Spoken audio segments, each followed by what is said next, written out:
बताओ कौन गौसे आजम? वो गौसे आजम जो यकुम रमज़ान मुबारक यानी पहले रमज़ान मुबारक को 471 हिजरी में पैदा हुए।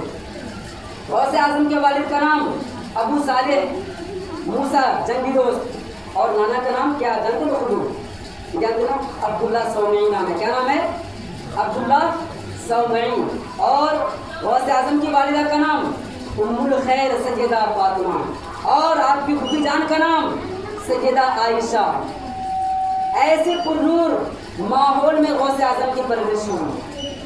गौसे आजम मादरजाद वली थे, माँ के पेट से ही वली थे। मैं आपको एक वाक़या बताऊं, अभी गौसे आजम के बचपने का ज़माना है कि एक दिन गौसे आजम की नाना की बारगाह में एक औरत रोती हुई आई और आकर खानकाह के अंदर दाखिल हो गई। जब गौसे आजम की नाना जान अब्दुल्ला सौमई ने औरत को रोते हुए देखा तो फरमाया, ऐ औरत ज़रा ये बता तुझे किस गम ने रोने पर मजबूर कर दिया है, आखिर रोने की वजह क्या है? तो वो औरत कहती है, ऐ हुजूर, ऐ मेरे आका, मेरे बच्चे की तबीयत खराब हो गई थी, दुआ कराने के लिए आपकी बारगाह में ला रही थी कि रास्ते में ही मेरे बेटे का इंतकाल हो गया, मेरे बेटे का इंतकाल हो गया, लिहाजा ये मेरे मरहूम शौहर की निशानी है और मेरे बुढ़ापे का सहारा है। लिहाजा आप मेरी बेबसी पर रहम खाते हुए इस बच्चे के हक में दुआ फरमा दीजिए ताकि ये बच्चा दोबारा जिंदा हो जाए, मेरे जिंदगी में नूर आ जाए। इतना सुनना था कि अब्दुल्ला सौमई बेकरार हो जाते हैं, फौरन उठते हैं, उठकर मुराकबा करते हैं। मुराकबा करने के बाद लोहे महफूज मुलाहिजा फरमाते हैं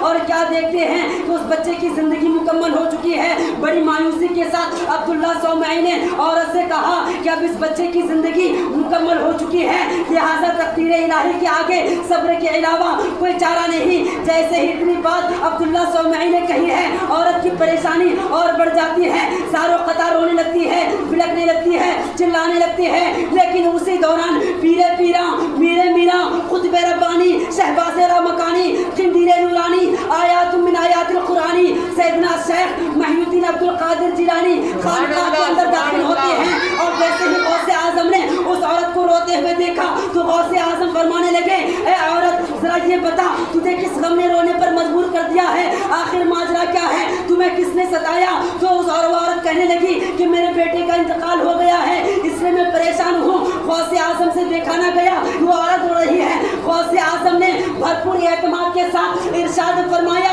अरे औरत जरा ये तो बता तुम्हें किसने कह दिया कि बच्चे का इंतकाल हो गया है, बच्चा मुर्दा हो गया? अरे ये देखो इस बच्चे के हाथ पांव हिल रहे हैं, ये बच्चा तो अभी जिंदा है। जैसे ही इतनी बात गौसे आजम ने कही है, औरत ने जैसे ही अपने लखती जिगर को देखा, नूरे नजर को देखा तो क्या देखती है? वो बच्चा जो मर चुका था, लेकिन जैसे गौसे आजम ने फरमाया बच्चा मरा नहीं जिंदा है, तो क्या देखती है कि बच्चा मुस्कुराता है। तो वो औरत मन ही मन में सोचने लगी, ये बच्चा कोई आम बच्चा नहीं है, अरे मेरा बच्चा तो मर गया था। लेकिन जब इस छोटे बच्चे ने कहा तेरा बच्चा जिंदा है तो वाकई जिंदा हो गया। औरत समझ गई थी ये बच्चा गलियों में घूमने वाले बच्चों की तरह नहीं बल्कि कोई अल्लाह का वली मालूम होता है। गौसे आजम ने फरमाया, ऐ औरत जरा ये बता तेरा बेटा जिंदा हुआ कि नहीं? औरत कहने लगी हाँ जिंदा हो गया। गौसे आजम ने फरमाया तो ठीक है घर चला जा।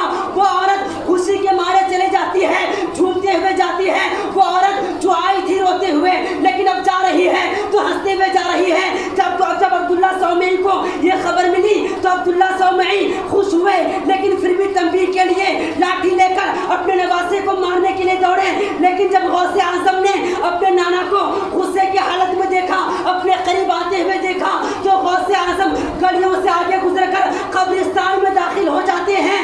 और जैसे ही कब्रिस्तान के अंदर दाखिल होते हैं तो गौसे आजम ने कब्रिस्तान के मुर्दों की तरफ अपना रुख करके फरमाया, ए कब्रिस्तान के मुर्दों मुझे मेरे नाना जान से बचा लो।